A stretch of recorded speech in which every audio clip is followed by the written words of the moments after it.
Assalamualaikum dan salam Malaysia Madani. Berita wilayah 8 Julai 2023 akan berlintas langsung ke Sarawak, Sabah dan juga Kelantan. Kementerian Pengangkutan akan memohon peruntukan RM10 juta untuk memperluas program My Lesen B2 supaya lebih ramai golongan B40 dapat memiliki lesen motosikal percuma. Menteri Pengangkutan Anthony Loke berkata peruntukan itu mampu memberi manfaat kepada lebih 30,000 orang. Berjalan di seluruh negara, di semua negeri pun kita taburkan kepada semua negeri, bukannya negeri-negeri tertentu saja. Semua negeri ada permohonan dan kita juga akan bagikan latihan. Memang dari segi jumlahnya kita tak dapat menampung ramai. Peruntukan itu hanya cukup untuk 9,000 orang saja. Untuk tahun depan kita akan tambah bilangan yang boleh kita bagikan melalui program ini.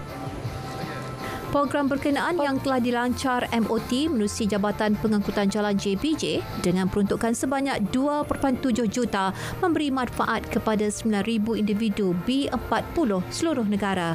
Beliau ditemui selepas penyerahan lesen memandu di bawah program My Lesen B2 peringkat Pulau Pinang. Turut hadir Ketua Menteri Chow Kun Yew, 293 pelajar daripada 12 buah sekolah di daerah Barat Daya menerima lesen memandu kelas B2. Mengenai cadangan untuk memulakan pasukan yang akan mengkaji semula skim gaji perkhidmatan awam, QPEC berharap Jabatan Menteri dapat memberi kelulusan segera berhubung perkara itu. Presidennya Dato' Adnan Mat dalam kenyataan berkata suatu tempoh masa tidak terlalu lama perlu ditetapkan bagi pasukan tersebut membuat dapatan berdasarkan kajian yang dibuat.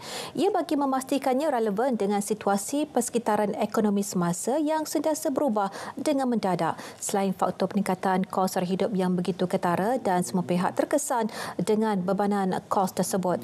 Tambah beliau, QPEX juga bersedia untuk bersama-sama dengan pasukan berkenaan bagi memberikan pandangan dari sudut pandang warga pekerja.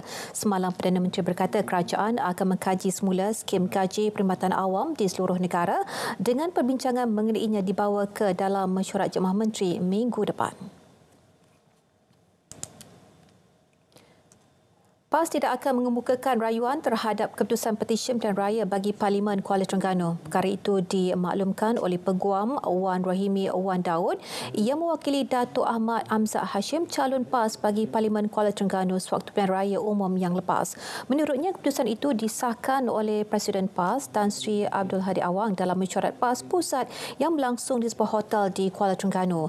Jelas beliau, PAS bersedia untuk terus diadakan pilihan raya kecil Parlimen Kuala Terengganu serentak dengan pilihan raya umum Dewan Undangan Negeri PRU DUN ke-15 yang akan diadakan pada 12 Ogos nanti. Pada 27 Jun lepas, Mahkamah Pilihan Raya Terengganu membatalkan kemenangan Ahmad Amzad pada pilihan raya umum ke-15 PRU 15. Hakim Datuk Seri Muhammad Firuz Jafril dilaporkan berkata pihak pempetisyen iaitu calon Barisan Nasional BN Datuk Muhammad Zubir Embong berjaya membuktikan perbuatan rasuah telah berlaku dengan tujuan mempengaruhi pengundi pada PRU 15.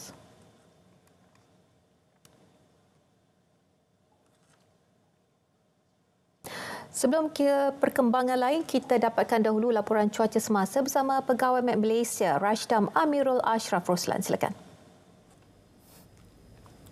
Assalamualaikum dan salam Malaysia Madani. Kita mulakan informasi cuaca pada petang ini dengan melihat kepada carta angin semasa. Dapat diperhatikan ketika ini angin masih lagi bertiup dari barat daya menuju ke semenanjung Malaysia dengan kelajuan yang agak sederhana sekitar 20 hingga 30 km sejam. Oleh yang demikian, tiada amaran angin kencang dan laut bergelora dikeluarkan oleh jabatan kami buat masa ini. Baiklah, bagi keadaan cuaca semasa pula dapat diperhatikan ketika ini, hujan lebat kini sedang berlaku di 1-2 tempat melibatkan hampir ke semua negeri di semenanjung Malaysia, terutamanya di bahagian pedalaman semenanjung. Keadaan hujan yang sedang berlaku ketika ini dijangka akan beransur pulih menjelang lewat petang nanti. Manakala di bahagian pantai timur semenanjung, keadaan hujan dijangka boleh berlanjutan sehingga ke malam nanti. Baiklah, bagi tinjauan cuaca semasa di Sabah dan Sarawak pula, dapat diperhatikan ketika ini, hujan lebat kini sedang berlaku di 1-2 tempat melibatkan hampir ke semua bahagian di Sabah, termasuklah di sekitar bahagian Limbang, Kapit dan juga Bintulu. Keadaan hujan yang sedang berlaku ketika ini dijangka akan beransur pulih menjelang awal malam nanti. Baiklah, itu sahaja perkembangan cuaca pada petang ini. Sebelum berpisah, kita ikuti tinjauan cuaca bagi bandar-bandar utama di Malaysia. Sekian, Assalamualaikum dan salam Malaysia Madani.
Kekal tarif elektrik bantu kos pengeluaran, tarik lebih ramai pelabur. Fokus dari Bumi Kenyalang itu akan diperincikan oleh Vanessa Marin. Silakan Vanessa.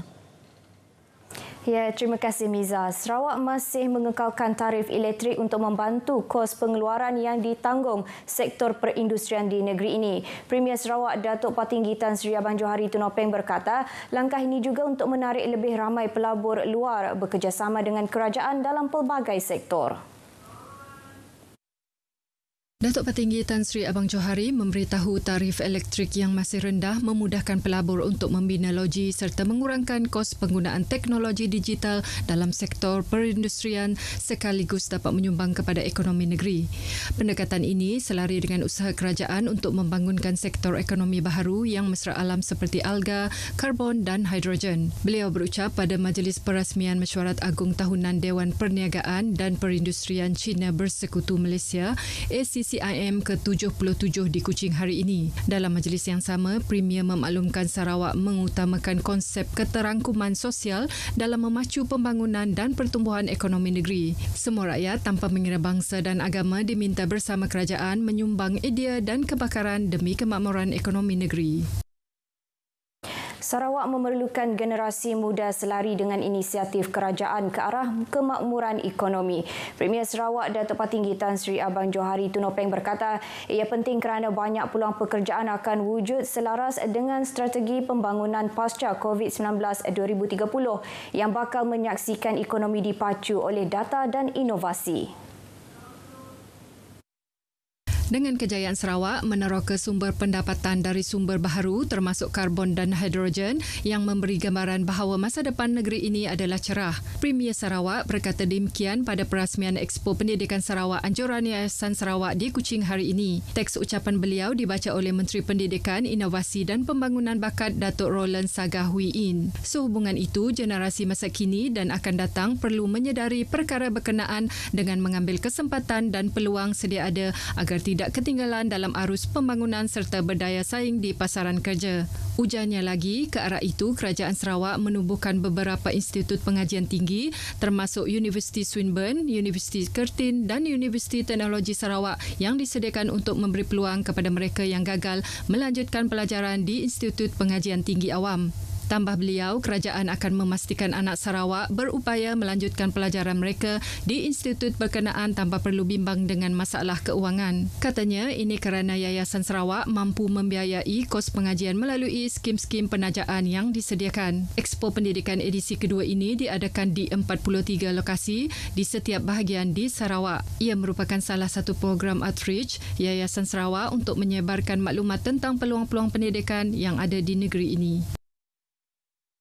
Hubungan dan kerjasama negeri Sarawak dengan negara Brunei Darussalam akan terus diperkukuhkan bagi mendatangkan keuntungan bersama. Timbalan Premier Sarawak, Datuk Amar Awang Tengah Ali Hassan menyatakan usaha tersebut akan memberi impak besar dalam sektor pelancongan, perniagaan serta peningkatan ekonomi kedua-dua pihak. Jelas beliau lagi, dengan keutuhan kerjasama tersebut akan dapat mengeratkan hubungan kedua-dua pihak dan memudahkan segala pelaksanaan serta perancangan yang telah disusun atur dalam memajukan pelbagai sektor dan bidang. Oleh itu, beliau berharap agar hubungan ini dapat dipertingkatkan serta dikekalkan bagi memberi manfaat dan impak positif kepada generasi akan datang. Beliau berkata demikian pada program Friendship Bridge 5 km Fun Run di Dewan Serbaguna Kampung Pahlawan Limbang. Datuk Amar Awang Tengah juga menzahirkan ucapan tahniah kepada Jabatan Imigresen bahagian Limbang atas kejayaan penganjuran program tersebut dan ia merupakan langkah awal dalam mengeratkan hubungan kerjasama antara pelbagai pihak yang terlibat. Terdahulu, pelepasan larian sepanjang 5 km disempurnakan oleh Timbalan Menteri Pengangkutan Malaysia, Datuk Hasbi Habibullah. Konsert reunion Bintang Kecil membuka tirai pertandingan Bintang Kecil 2023 bagi Zon Sarawak tahun ini. Konsert yang menampilkan alumni Bintang Kecil itu akan berlangsung di Auditorium P. Ramlee RTM Kuching pukul 9 malam ini. Kita bersama wartawan Monica Geri untuk memperincikan perkembangan di sana. Silakan Monica.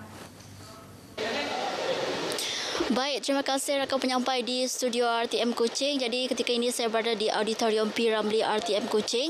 Sebenarnya akan berlangsungnya pada malam ini penganjuran konsert reunion Bintang Kecil di Auditorium P. Ramlee RTM Kuching ini. Jadi perinciannya kita akan bersama dengan penerbit program ini iaitu Encik Muhammad Reza Razali. Selamat petang, Encik. Ya, selamat petang. Baik, Encik. Boleh kongsikan apakah signifikannya konsert pada malam ini untuk alumni kita pada malam ini? Okey, konsert pada malam ini sebenarnya kita buat adalah sebagai pembuka tirai untuk pertandingan Bintang Kecil bagi tahun 2023 lah. Jadi bermula dengan konsert reunion, lepas tu di peringkat zon Sarawak, zon Sabah dan juga zon Semenanjung kita ada debaran di peringkat zon masing-masing dan selepas selesai debaran di peringkat zon kita akan datang semua ke Kuching Sarawak untuk debaran separuh akhir dan seterusnya kita akan pergi ke kemuncak Bintang Kecil lah yang dijadualkan pada 3 September 2023 ni. Jadi mungkin ada ataupun objektif utama penganjuran Bintang Kecil untuk tahun ini ataupun ada kelainan sedikit daripada tahun-tahun yang lain? Kalau ikut dari segi objektif penganjuran Bintang Kecil lah, semestinya kita nak mencungkil bakat-bakat baharu di kalangan adik-adik muda kita dan seterusnya untuk mencari pelapis-pelapis muda lah untuk mengganti kita punya artis-artis yang dah sedia ada sekarang. Okay. Baik, Encik, boleh kongsikan siapakah antara artis alumni kita pada malam ini? Okey, untuk artis alumni kita pada malam ini yang dari Semenanjung kita datangkan khas Hakim Rosli, Afiq Syazwan dan daripada Sarawak kita bawakan Dewi and then adik Ain, adik Halim dan juga adik Nur Afifah. Manakala daripada Sabah kita bawakan adik Presley Petrus dan juga adik Khairah Maisarah yang merupakan juara Bintang Kecil pada 2022, baru lagi tahun lepas. Ya. Okey, baik. Terima kasih Encik atas perkongsian tersebut. Jadi bagi masyarakat yang tinggal di sekitar Kuching, marilah datang beramai-ramai untuk menyaksikan sendiri konsert ini yang berlangsung di Auditorium P. Ramlee RTM Kuching kerana masuk adalah percuma bermula pukul 9 malam ini. Itu saja, sekian. Kembali pada rakan penyampai di studio. Terima kasih Monica. Kerajaan akan terus mengadakan pelbagai program dalam usaha memupuk minat pelajar terhadap bidang sains, teknologi, kejuruteraan dan matematik STEM. Timbalan Menteri Pendidikan, Inovasi dan Pembangunan Bakat Sarawak, Datuk Dr. Anwar Rapai berkata, walaupun jumlah pelajar yang mengikuti bidang itu sudah meningkat, namun masih belum mencapai sasaran yang diharapkan. Ke arah itu, penganjuran program seperti STEM Trailblazers Sarawak 2023 dilihat dapat membantu mencapai hasrat tersebut. Ia selari matlamat penganjurannya untuk memberi inspirasi dan menggalakkan pelajar, guru dan golongan profesional membentuk minda yang kreatif dan berinovasi untuk masa depan Sarawak yang lebih baik. Cultivate the interest of STEM subject among the students. Okay? That's the most important of the object. Because as we know that the number of students who are interested in STEM is increasing in Sarawak for the last few years, but the rate is increased is still not able to achieve our target yet. So that's why we need to do a lot more work so that our students have interest in the science subject. Beliau ditemui pemberita pada program STEM Trailblazers Sarawak 2023 di Universiti Kertin Malaysia Sarawak di Miri. Program 3 hari ini disertai pelbagai agensi, pihak industri, jabatan kerajaan dan institusi pengajian tinggi. Program 3 hari ini disertai pelbagai agensi, pihak industri, jabatan kerajaan dan institusi pengajian tinggi. Minggu Promosi Kesihatan Pergigian MPKP adalah satu inisiatif program kesihatan pergigian Kementerian Kesihatan Malaysia yang memberi tumpuan kepada aktiviti-aktiviti promosi kesihatan pergigian dalam kalangan masyarakat. Ketua Penolong Pengarah Kanan Pergigian Cawangan Penguatkuasaan, Penjagaan Kesihatan Pergigian Masyarakat dan Promosi Kesihatan Pergigian, Jabatan Kesihatan Negeri Sarawak, Dr. Ignatius Niap Tat Yuen berkata, MPKP bertujuan untuk membolehkan rakyat meningkatkan kawalan ke atas faktor-faktor penentu kesihatan mulut. Tambahnya, ini termasuk meningkatkan pengetahuan dan kesedaran, mengukuhkan kemahiran dan keupayaan individu, mengubah keadaan sosial dan persekitaran bagi meningkatkan status kesihatan mulut penduduk. Beliau berucap mewakili Timbalan Pengarah Jabatan Kesihatan Negeri Sarawak pada perasmian MPKP peringkat bahagian Kuching di Batu Kawah hari ini. Pelbagai aktiviti diadakan termasuk pemeriksaan gigi, saringan kesihatan serta pertandingan mewarna dan bercerita. Polis Kuching berjaya menyelesaikan 7 kes berkaitan kegiatan memotong dan mencuri kabel sambungan elektrik di kawasan Gitak dan Santubong dengan tertangkapnya 2 lelaki tempatan pada Rabu lepas. Ketua Polis Daerah Kuching, SCP Esmond Bajah dalam kenyataannya berkata, 2 lelaki tersebut ditahan di tepi jalan di salah sebuah kawasan perumahan di kawasan Santubong kira-kira pukul 3.55 petang.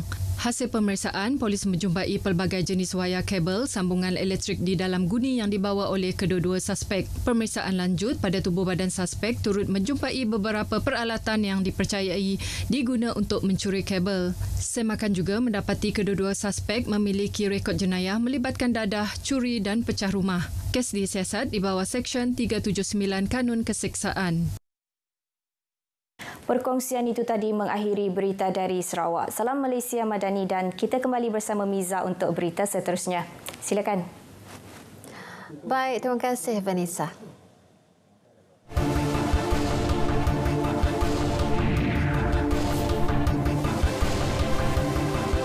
Daerah Putatan berpotensi sebagai pusat sehenti bagi pelbagai hasil pertanian dan juga perikanan. Perinciannya bersama Anissa Daulus di Kota Kinabalu. Silakan Anissa.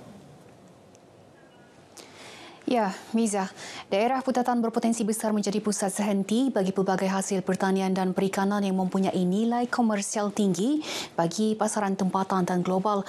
Timbalan Ketua Menteri Datuk Insinyur Syahelmi Yahya berkata Pertubuhan Peladang PPK Putatan bertanggungjawab merealisasikan potensi itu menerusi pewujudan pusat sehenti PPK-nya yang bakal beroperasi di kawasan seluas 0.4 hektar di Kampung Meruntum. Pertubuhan Peladang akan mendapat satu tapak tanah di Kampung Meruntum bagi tujuan pengumpulan hasil-hasil pertanian untuk dijual. Ini merupakan satu inisiatif yang begitu baik sekali yang mana para petani dan peladang yang ada di kawasan Putatan dan berdekatan akan dapat memasarkan produk-produk mereka. Datuk Syed Helmi yang juga ahli Parlimen Putatan ditemui pemberita selepas merasmikan Mesyuarat Agung Tahunan PPK Putatan kali ke-8 di Putatan. Jelasnya sebagai pemegang taruh yang mendokong aspirasi kerajaan, PPK berperanan penting dalam menentukan kelangsungan rantaian agro-makanan, khususnya halal hub selain mengeksploitasi pertanian digitalisasi dan moden. Mengulas kewujudan beberapa kilang memproses makanan laut di Putatan milik syarikat luar dan tempatan, Datuk Syed Helmi berkata, ia juga menunjukkan potensi dan kesesuaian daerah itu untuk menjadi pusat pertumbuhan hasil perikanan, khususnya produk makanan laut. Institut Confucius Universiti Malaysia Sabah UMS bersama Konsul Jeneral China di Sabah telah menganjurkan Karnival Kerjaya untuk membantu mempertingkat kebolehpasaran graduan UMS serta institusi pengajian tinggi IPT tempatan di negeri ini. Karnival Kerjaya itu disertai 6 syarikat dari China yang mempunyai cawangan di Malaysia dan ia menawarkan lebih 300 peluang pekerjaan. Timbalan Menteri Sumber Manusia Mustafa Sakhmut berkata penganjuran karnival ini dapat mempertingkat peluang bakal graduan memperoleh pekerjaan lebih awal selepas tamat pengajian. Jadi ini antara usaha yang amat baik sebab kita boleh buat padanan antara universiti dan juga industri. Jadi kita harap ini akan dapat mengurangkan kadar pengangguran kita di negeri Sabah ini. Mustafa ditemui pemberita selepas merasmikan Karnival Kerjaya ini di UMS Kota Kinabalu. Beliau berharap hubungan baik Malaysia-China dapat menarik lebih ramai pelabur dan seterusnya dapat menyediakan lebih banyak peluang pekerjaan kepada lepasan graduan khususnya di Sabah. Penduduk di Kampung Apas Parit Tawau kini boleh menarik nafas lega apabila jambatan kayu usang yang digunakan sejak 50 tahun lalu dinaik taraf kepada jambatan konkrit. Jambatan itu mengalami kerosakan struktur binaan pada akhir Jun lalu dan didapati tidak selamat untuk digunakan. Pembantu Menteri kepada Ketua Menteri Datuk Nizam Abu Bakar Titingan berkata kerja-kerja pembenan jambatan konkrit ini sedang dilakukan dan dijangka siap penghujung Julai ini.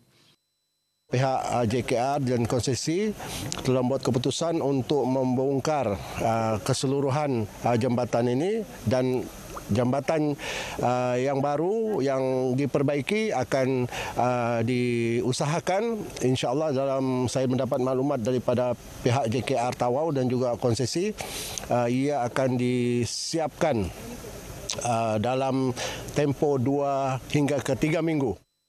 Bercakap kepada pemberita selepas meninjau kerja-kerja naik taraf jambatan ini, Datuk Nizam meminta pihak kontraktor yang dilantik dapat menyiapkannya mengikut jangka masa yang ditetapkan. Penduduk yang ditemui bersyukur dengan naik taraf jambatan di kampung mereka.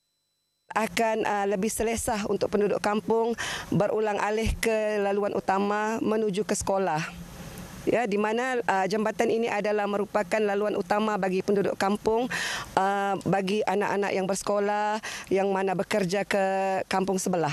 Saya selaku Ketua Kampung Apas Parit berbesar hati kerana jambatan ini akan dibaik pulih dan akan menunggu yang jambatan yang lebih kukuh lagi. Apabila siap, jambatan ini turut menjadi laluan kenderaan berat dan mampu menampung berat sehingga 25 tan pada satu-satu masa. Majlis Perbandaran Sandakan MPS melaksanakan pelbagai program bagi meningkatkan kesedaran masyarakat menjaga kebersihan dan memelihara alam sekitar khususnya di Bandar Sandakan. Antara program itu ialah Sandakan Eco Fun Race 2023 iaitu aktiviti berjalan kaki sejauh 9 km sambil mengutip sampah di kawasan Bandar Sandakan. Sandakan Eco Fun Race 2023 ini dilaksana di bawah Jabatan Perancang Bandar dan Seni Bina MPS bersempena pelaksanaan lokal Agenda 21 MPS.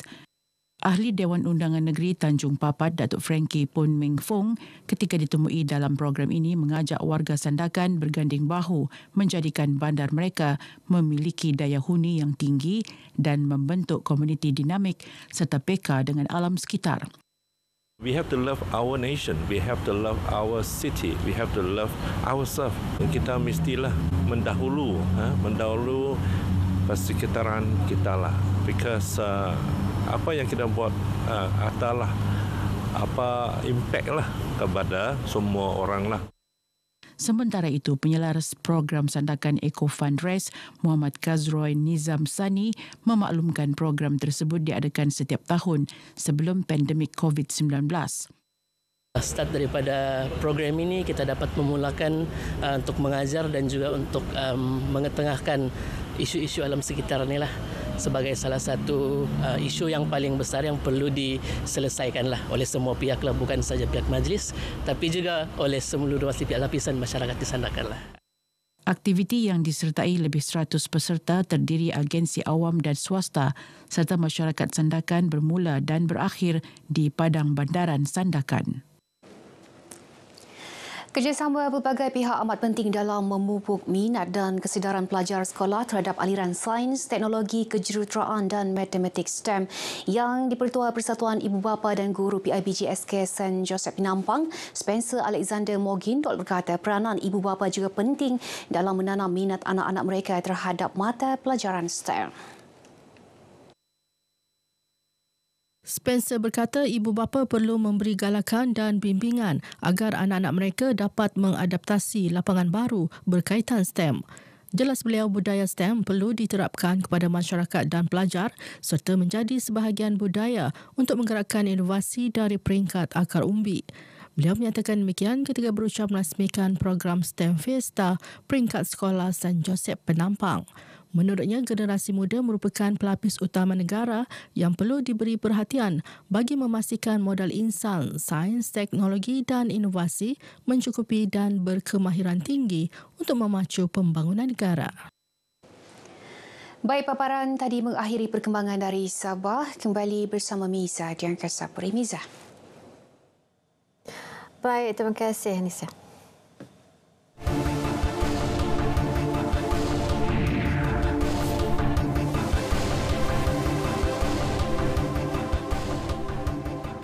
Perdana Menteri menegaskan tiada pimpinan kerajaan perpaduan terlibat dengan salah laku rasuah sepanjang dalam tempoh pentadbirannya. Ia membuktikan tekad beliau dalam menghapuskan amalan berkenaan dan menolaknya dari peringkat akar umbi. Kerajaan perpaduan katanya tidak terkecuali daripada terus menerima tomahan tidak berasas dalam cubaan menjatuhkannya. Beliau juga tidak pernah memberi jaminan kepada sesiapa bahawa mereka akan dilepaskan daripada hukuman sekiranya didapati bersalah. Beliau berucap pada program Temu Anwar di hadapan kira-kira 5,000 mahasiswa dari institusi pengajian tinggi sekitar Kedah dan Perlis di Universiti Utara Malaysia Sintuk Kedah. Sistem Kota Melayu dan Bumiputera dalam pendidikan perlu dikekalkan bagi mengimbangi jumlah pelajar kaum itu di institusi pengajian tinggi IPT. Perdana Menteri berkata jika sistem itu tidak dikekalkan, ia boleh menyebabkan ketidakseimbangan jumlah pelajar Bumiputera di IPT termasuk dalam jurusan tertentu. Saya sebut tadi beberapa prinsip dalam perlembagaan negara tentang menjamin peluang supaya anak-anak Melayu dan Bumiputera itu diberikan tempat yang mampu bersaing. Ya. Ini kita kekalkan.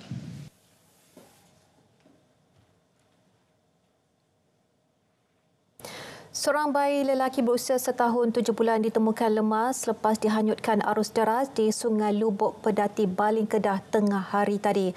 Ketua Polis Daerah Baling, Superintendent Samsudin Mamat berkata pihaknya menerima panggilan kecemasan berhubung kejadian pukul 12.27 tengah hari. Dan mayat mangsa dikenali sebagai Adrian Mikael Muhammad Afiq ditemui terapung di Kampung Sungai Limau Baling pada pukul 12.45 tengah hari dan disahkan telah meninggal dunia. Siasatan awam mendapati mangsa dipercayai bersama ayahnya yang berusia 30 tahun sebelum tergelincir. Mangsa terlepas dari genggaman bapanya dan hilang di bawah arus. Mayat mangsa dibawa ke Balai Polis Baling untuk proses dokumentasi dan kemudian dibawa ke hospital untuk bedah siasat. Baik, seorang remaja maut selepas motosikal yang ditunggangnya terbabas awal pagi tadi dan kemalangan berlaku di kilometer 101.2 Lebuh Raya Utara Selatan arah utara kira-kira pukul 1.50 pagi. Ketua Polis Daerah Kuala Muda, Asisten Komisioner Zaidi Cik Hassan berkata, mangsa Muhammad Adam Iqmal Muhammad Nur berusia 17 tahun berasal dari Kepala Batas Pulau Pinang. Remaja berkenaan dalam perjalanan dari Plaza Tol Sungai Petani Selatan menuju ke Plaza Tol Sungai Petani Utara. Mangsa dipercayai menunggang motosikal di lorong kanan lebuh raya sebelum terbabas dan merompoh pembahagi jalan. Mangsa mengalami kecederaan serius di kepala dan disahkan meninggal dunia di lokasi kejadian. Kes disiasat mengikut Seksyen 419-1 Akta Pengangkutan Jalan 1987. 3 buah rumah di Taman Bukit Kaya Kanga musnah dalam kebakaran pukul 6.25 pagi tadi dan kediaman yang terletak bersebelahan antara satu sama lain itu didiami 11 orang daripada 4 keluarga. Ketua Balai Bomba dan Penyelamat Kangar, Penolong Kanan Penguasa Bomba, Khalid Hassan memaklumkan panggilan kecemasan mengenai kebakaran diterima pukul 6.31 pagi. 3 jentera berserta kenderaan utiliti dari Balai Bomba dan Penyelamat Kangar dan Kuala Perlis bergegas ke lokasi kejadian bersama 21 anggota pasukan bomba sukarela Kuala Perlis. Kebakaran yang memusnahkan keseluruhan kediaman itu berjaya dikawal pukul 8 pagi. Kebakaran turut memusnahkan sebuah kereta dan motosikal. Tiada kemalangan jiwa atau individu cedera dilaporkan. Pihak forensik sedang mengenal pasti punca kebakaran. Adun Indra Kayangan dan Ailing turut berada di lokasi serta menghulurkan bantuan awal kepada mangsa terlibat. Buat sementara waktu, kesemua mangsa menumpang di rumah saudara mara.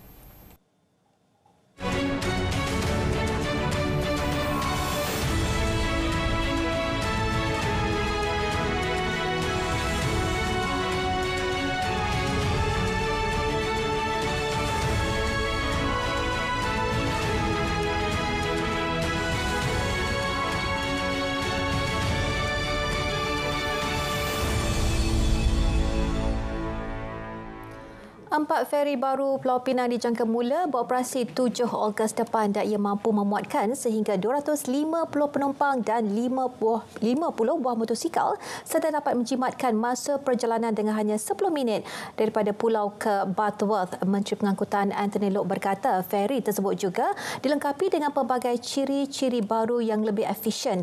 Antaranya kamera lita tertutup CCTV, dual rem feri yang memudahkan motosikal untuk keluar dengan lebih cepat dan pergerakan bot yang lebih fleksibel.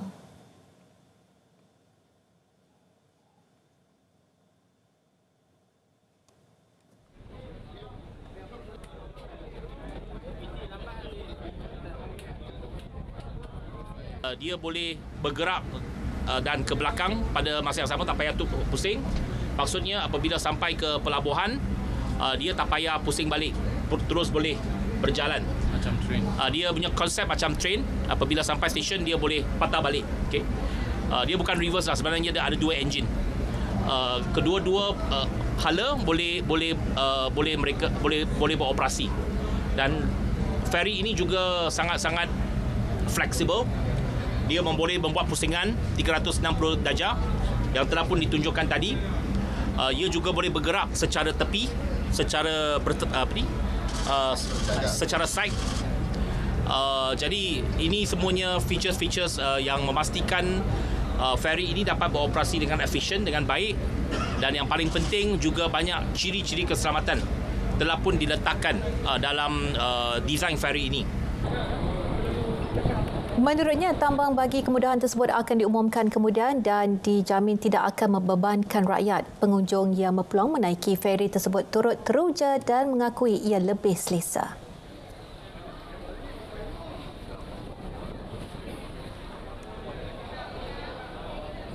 Bagus juga, lebih convenient, lebih cepat, lebih kecil so tak payah berdiri. Memang semua seat comfortable and view pun lebih cantik dari dulu kan.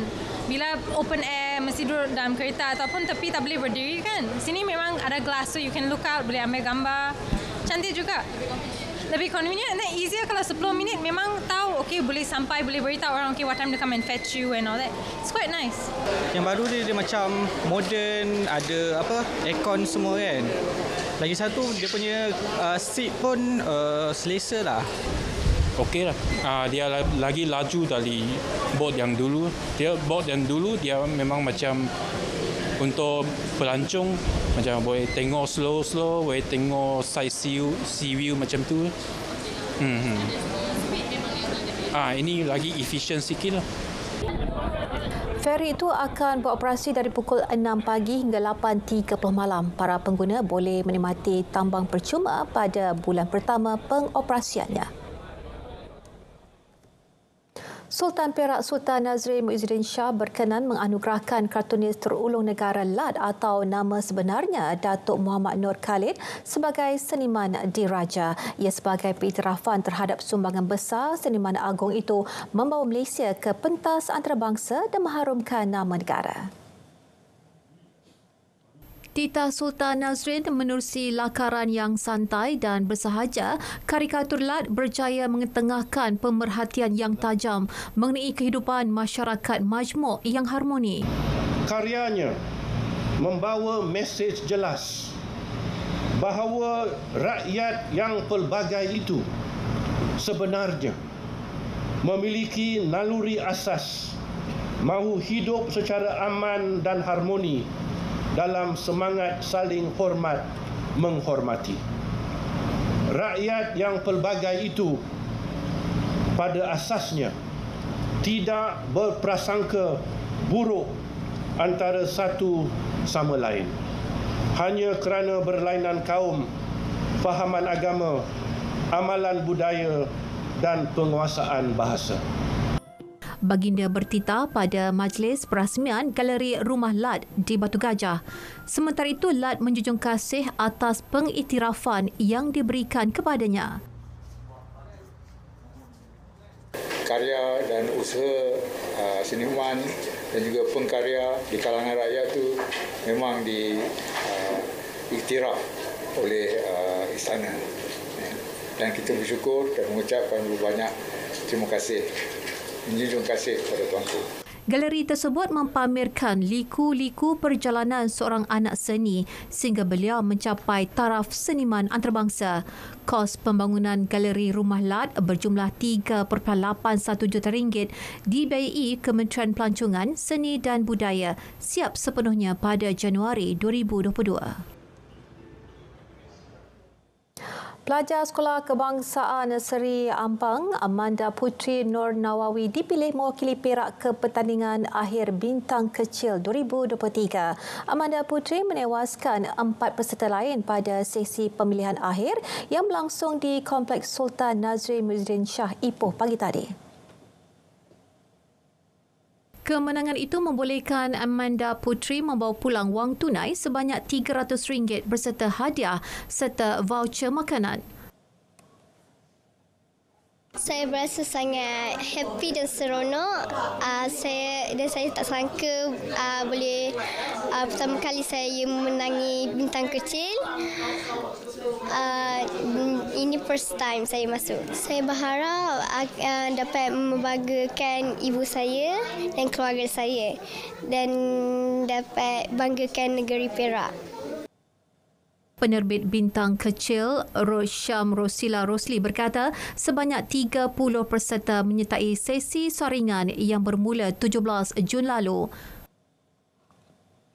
Kalau ikutkan daripada awal sampai daripada permulaannya dalam 30 orang peserta lah. Ada yang kita datang uji bakat ke sini, ada yang kita pergi ke sekolah. Sekolah-sekolah terpilih, kita lakukan uji bakat kat sana lah.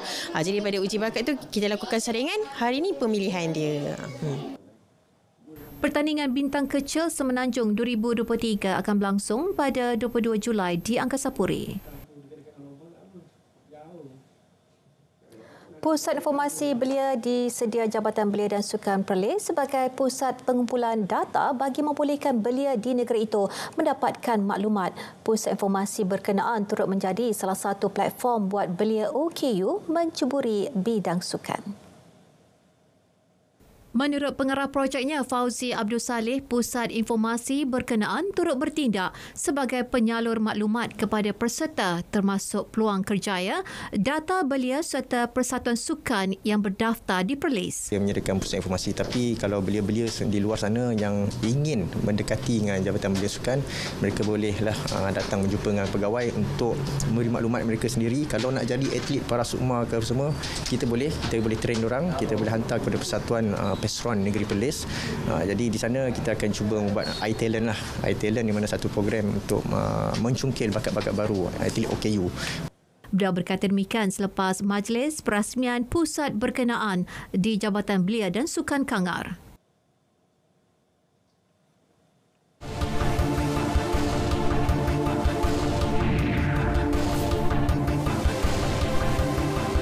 Garis panduan bagi sektor pelancongan antara tumpuan dari Terengganu, Muhammad Rashidi Muhammad Isa ada perinciannya. Silakan Syedi.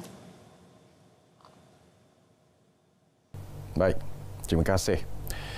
Keselamatan pusat pelancongan terus menjadi keutamaan Kerajaan Negeri Terengganu. Satu garis panduan di peringkat akhir sedang diperincikan dan sedang menunggu pembentukan jawatankuasa yang akan dipengerusikan Setiausaha Kerajaan Negeri.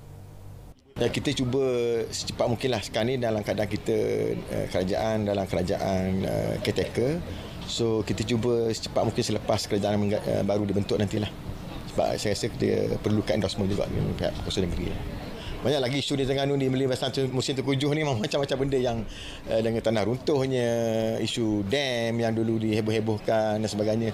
Isu-isu ni memang sentiasa kita pantau dan kita sentiasa berbincang dari masa ke masa lah, insyaAllah. Terengganu turut menzahirkan penghargaan kepada pasukan SAR yang telah berjaya menemukan 9 daripada 10 mangsa nahas tragedi kepala air di jeram air putih. 93 kawasan rekreasi di seluruh negara dikenal pasti berisiko tinggi berlaku kejadian kepala air. Kesemua lokasi berkenaan kini dipantau Jabatan Bomba dan Penyelamat JBPM. Timbalan Menteri Pembangunan Kerajaan Tempatan Akmal Nasrullah Muhammad Nasir berkata ini termasuk mewujudkan pasukan penyelamat dan keselamatan air SWAT di kawasan terlibat.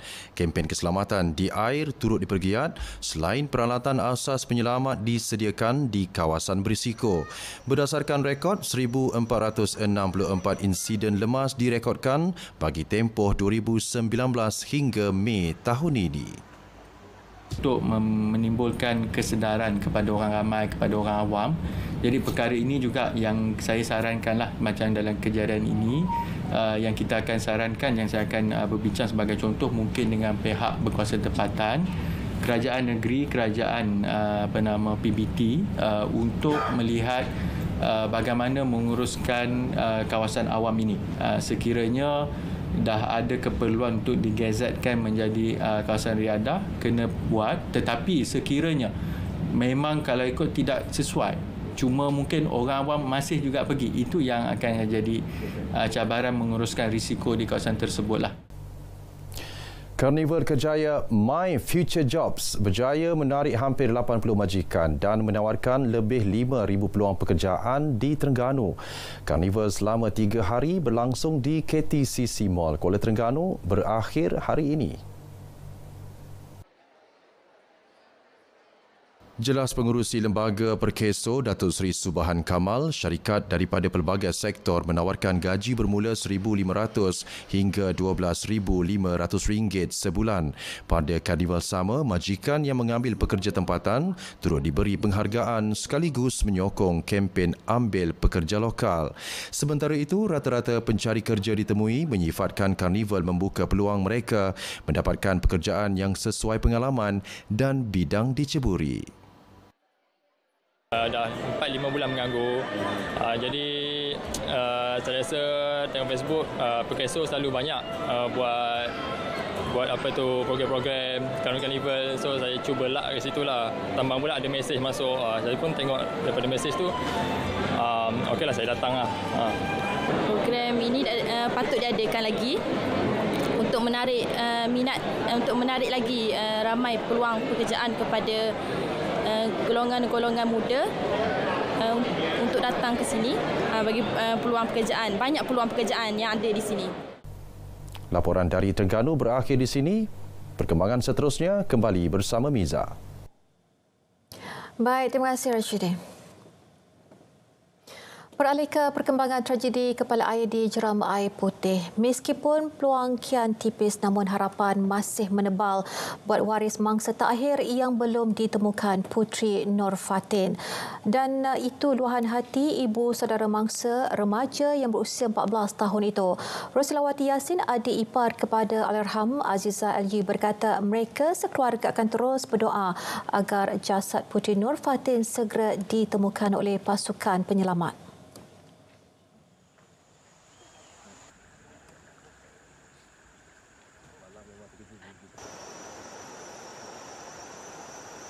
Nak mempercepatkanlah kalau jumpa ini ada rezeki. Tapi tengok orang dah penat-penat, kesian dah. Tapi kita tunggu-tunggu je. Walaupun juga tengok keadaan dia, kita nak balik. Seboleh-bolehnya, kalau boleh hari kita hari ni pun esok, nak juga dia balik. Bila pergi 10, nak balik 10. Operasi mencari dan menyelamat hari ini diteruskan dengan kekuatan 250 anggota penyelamat. Pencarian tertumpu di sektor A, lokasi Allahyarham Muhammad Fikri Saliman dijumpai 9.20 pagi semalam.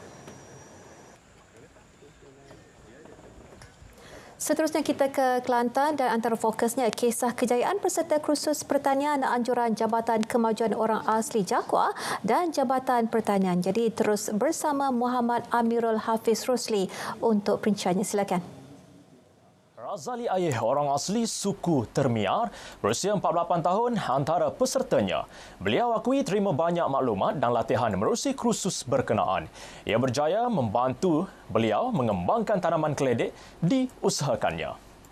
Pada tahun 2022, pihak jabatan telah menjemput saya untuk mengikuti kursus pertanian berasaskan tanaman keledek di Pejabat Pertanian Besut, Terengganu. Dan daripada situlah saya mula dapat bantuan benih dan juga input pertanian yang lainlah untuk saya teruskan tanaman keledek. Razali mula mengusahakan tanaman keledek kuning dan ungu di tanah tidak sampai seekar. Namun kini, luas kebunnya sudah mencecah 0.4 hektar. Saya ni jenis tak mudah patah semangat. Semangat saya kuat. Akibat daripada itulah saya mula memikirkan macam mana nak ubah cara hidup saya. Kerana desakan hidup, nak juga berubah ekoran daripada orang kata latihan-latihan yang saya terima dari pihak jabatan. Saya kuatkan semangat, saya cuba daripada pisang, saya nak tanam ubi keledek lah. Latihan mempromosi perniagaan menerusi platform media sosial telah meningkatkan jualan keledeknya. Ini secara langsung menambah pendapatan beliau. Saya mula buka tanah tak sampai 1 ekar dan dia tak, sebenarnya tanaman keledek ni tak perlu tunggu lama. Dia paling lama pun 3 bulan. Dan untuk pengetahuan yang saya punya sebenarnya tak sampai 3 bulan. 2 bulan lebih tu bila saya pergi dekat kebun saya tu, saya tengok ubi dah ada, dah berisi.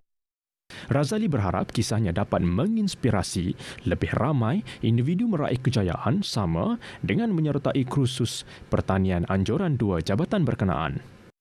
Memiliki bulu dengan corak yang menarik. Selain mudah dijaga, itu keunikan kucing Bengal hingga menarik minat seorang warga emas dari Kampung Wakafstan Kota Baru untuk memeliharanya. Cik Azmi Mustafa, 61 tahun, mula memelihara kucing Bengal sejak 2013. Minatnya tercetus selepas membaca mengenai keistimewaan kucing baka berkenaan. Kucing Bengal ni dia banyak corak. Pattern dia tu banyak. Jadi macam British Shorthair ke apa, dia buat 3 color ya. Kalau ni dia banyak pattern. Banyak corak tu saya minat tu. Lepas tu dia bulu dia pun tidak cerewet sebab dia bulu dia bulu mapak. Kini Cik Azmi memelihara 30 kucing Bengal. Kos penjagaannya kira-kira RM200 seminggu. Ini tidak termasuk bagi penyediaan makanan dan vitamin. Sekian paparan dari Kelantan. Assalamualaikum, salam Malaysia Madani. Baik, terima kasih Amirul.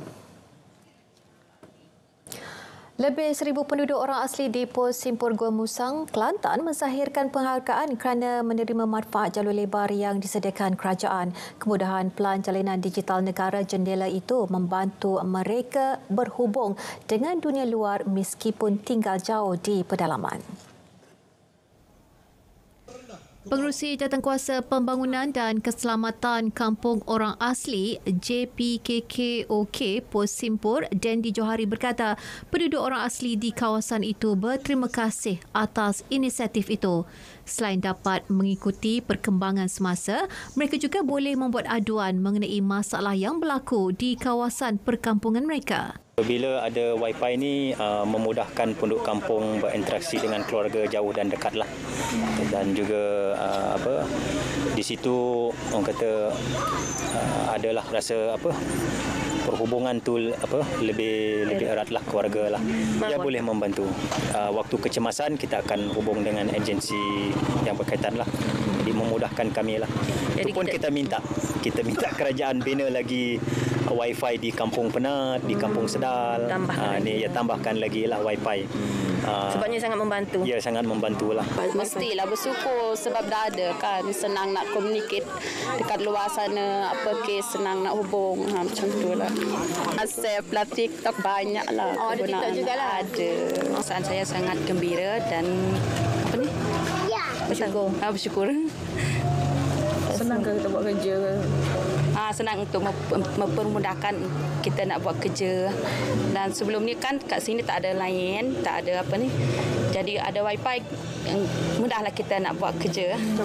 Nak berhubung pun mudah juga. Dengan Wi-Fi ni kita dapat mudah dengan kita nak buat pembelajaran dengan kanak-kanak. Sebelum ini, Menteri Komunikasi dan Digital Fahmi Fazil berkata kerajaan melalui kementeriannya akan terus berusaha mempercepat perluasan capaian serta meningkatkan kelajuan internet di seluruh negara.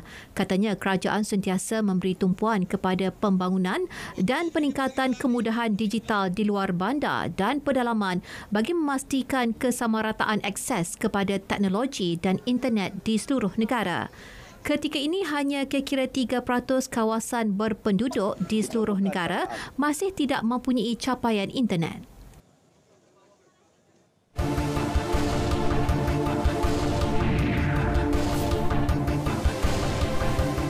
Jenazah Muhammad Fikri Saliman, mangsa ke-9 tragedi kepala air Jeram Putih, selamat dikebumikan di Tanah Perkuburan Islam Kampung Parit Kuda, Semerah, Batu Pahat. Abang mangsa Syahrizal Saliman yang mengiringi jenazah adiknya dari Terengganu itu berkata beliau bersyukur dapat menemui adiknya biarpun tidak bernyawa. Katanya Allahyarham yang bekerja sebagai pembantu kedai makan sudah selesai menjalani kursus kahwin April lalu di Pahang dan melakukan 2 kerja bagi melangsungkan perkahwinannya. Alhamdulillah, saya rasa lega. Penantian saya datang daripada jauh. Saya berjumpa dengan adik saya. Saya berharap saya dapat jumpa. Alhamdulillah, hari Jumaat, pagi Jumaat, saya di hari yang mulia, pagi Jumaat, pagi yang mulia, dijumpakan jenazah adik saya dengan cukup keadaan yang sempurna. Alhamdulillah. Syukur sangat kepada Allah. Semalam Muhammad Fikri ditemukan dan usaha mencari seorang lagi mangsa, Putri Nur Fatin berusia 14 tahun diteruskan hari ini. Sementara itu, waris mangsa tragedi kepala air di Jeram Air Putih, Muhammad Fikri Saliman menerima sumbangan yang disalurkan oleh Esko Hal Ehwal Agama Johor, Muhammad Farid Muhammad Khalid yang juga Adun Semerah bersama Majlis Agama Islam Negeri. Itu nanti kita akan berusaha dengan pihak penghulu, kampung dan juga keluarga jumlah yang sebenarnya. Tapi Alhamdulillah sehingga kini tunai yang telah pun disumbangkan sangat mencukupi dan dapat membiayai urusan-urusan awal. Sehinggalah semua urusan selesai, sudah beritahu tadi, Rumah Orang Semerah, pusat mak saya sendiri, Majlis Agama Islam Negeri akan membuat tanggungan penuh. Tambahnya, beliau juga turut menzahirkan penghargaan kepada semua pihak yang terlibat dalam membantu pencarian sehingga proses pengebumian selesai. Kerajaan Negeri Sembilan komited menyokong usaha ke arah memupuk minat membaca dalam kalangan masyarakat. Menteri Besar Datuk Seri Aminuddin Harun berkata, antara inisiatif dilaksana termasuklah penganjuran Pesta Buku Negeri Sembilan Darul Khusus 2023. Jelas beliau, pembacaan berupaya mengasah minda masyarakat sekaligus membentuk pemikiran rakyat. Kerajaan Negeri Sembilan akan terus menyokong Pesta Buku Negeri Sembilan, aktiviti galakan membaca serta sebarang aktiviti penerbitan buku sebagai perusahaan pendidikan dan budaya bagi memperkukuhkan budaya membaca terutamanya di Negeri Sembilan. Beliau berkata demikian ketika ditemui selepas Majlis Perasmian Pesta Buku Negeri Sembilan Darul Khusus tahun 2023 di Seremban.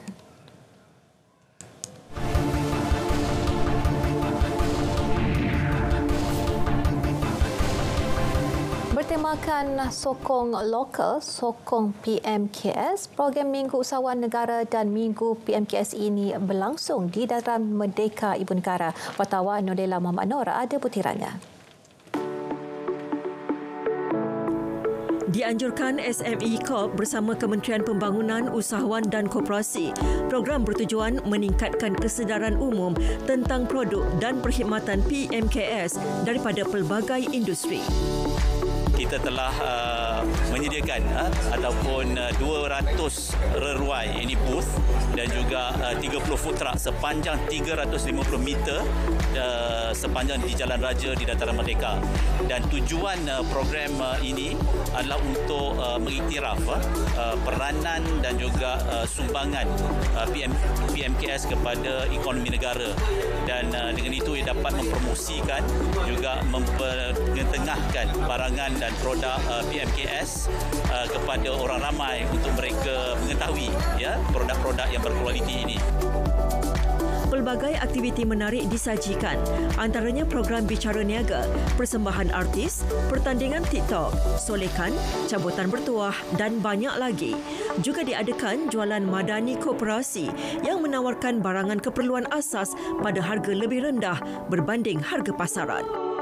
Untuk malam ni kita ada persembahan artis, artis-artis terkenal dan artis-artis baru yang dapat memeriahkan lagi, dan saya harap pengunjung-pengunjung terutamanya rakyat Malaysia di sekitar Kuala Lumpur dan Selangor datang ke Dataran Merdeka hari ini dan esok untuk memeriahkan lagi program ini. Program ini dianjur di 5 lokasi dan 3 daripadanya telah selesai melibatkan Pulau Pinang, Kuantan, Pahang dan Miri Sarawak. Manakala lokasi keempat iaitu di Dataran Merdeka ini merupakan acara kemuncak. Dan lokasi terakhir pula di Kota Kinabalu, Sabah yang akan berlangsung minggu depan. Untuk keseluruhan acara, pihaknya menyasarkan kutipan jualan sebanyak RM70 juta. Esok, Timbalan Perdana Menteri Datuk Seri Dr. Ahmad Zahid Hamidi yang juga Menteri Kemajuan Desa dan Wilayah dijangka hadir merasmikan majlis ini. Ayuh beramai-ramai hadir ke Dataran Merdeka sebagai tanda sokongan kepada usahawan tempatan. Pameran bermula dari pukul 10 pagi hingga 10 malam. Nurlela Muhammad Nur, RTM. Baik, berita wilayah bagi di sini. Terus setia bersama berita RTM untuk perkembangan sahih sepanjang masa. Malaysia Madani, tekad perpaduan penuhi harapan.